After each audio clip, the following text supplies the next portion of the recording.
Yung sisig nyo, gawin nating KFC style ito. Bale, manok lang din ang ginamit ko dito. At paniguradong masasarapan kayo. Kaya naman, tikman muna natin to.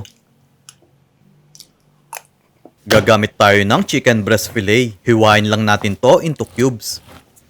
Isang kutsarang toyo, 2 kalamansi, paminta, at isang pirasong itlog. I-marinate natin ng 1 oras. Yung mga non-stick pan, silicone utensils, at yung chopping board na ginagamit ko, nasa comment section kung saan ko nabili ang mga ito. Isang tasang harina, 2 kutsarang breading mix at paminta. Kuha tayo ng 4 na kutsara ng breading, ilagay natin sa manok, pampalapot.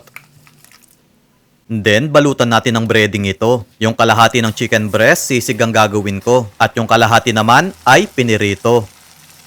Hiwain natin ng maliliit. 2 kutsarang toyo, 4 na kalamansi, 2 sibuyas, 1/4 cup mayonnaise at kalahating latang liver spread. Maglagay din tayo ng sili, pampagana at paminta, pampalasa.